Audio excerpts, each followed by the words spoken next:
From WBON TV News.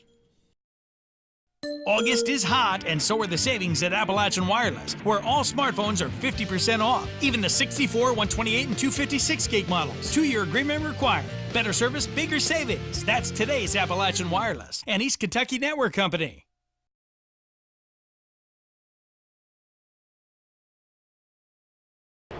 With the recent large amounts of overdoses in Madison County, we're here at Madison County EMS to talk to Director Carlos Coyle about the Narcan debate and his views on the issue.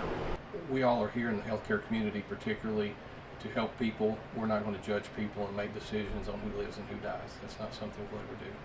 So you guys respond with Narcan, and it seems like overwhelming numbers this past year, correct? It is.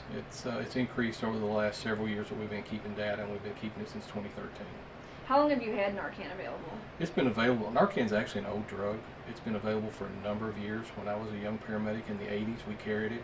We rarely used it because we didn't see narcotic overdoses. It was very rare for us to use Narcan then. We used a much lower dose.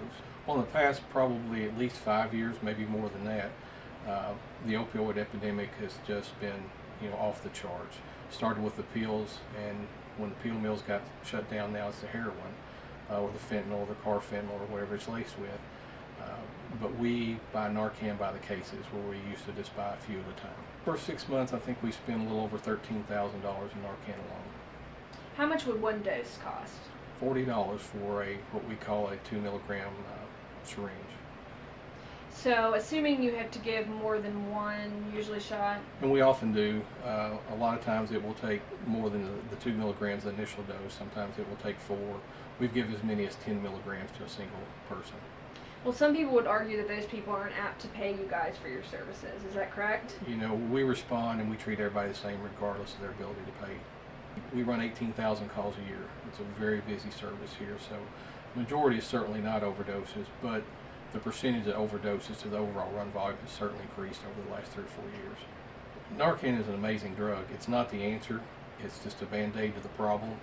It gives the overdose patient another chance to try to get their life straightened out or get it corrected. But it's not an answer. It provides a temporary solution to the problem. I understand, that there's anger toward that. But again, we're not here to judge why people get in the situation they are. We're here to treat them and take care of everybody. So going forward, does it look like you all are going to continue ordering more and more Narcan? At this point, it appears so. We hope that the numbers will at least at some point level off and quit increasing. And we would love not to never give another dose of Narcan, but the reality is that's probably not going to happen in the near future. When you all respond to a call like that, is there anything you can really say to the person, like, hey, get treatment, or is it usually like they're getting up and they're going to go get high again? It's every patient's different, but there are times that the paramedics do talk to the patient and try to give them help or some avenues for help.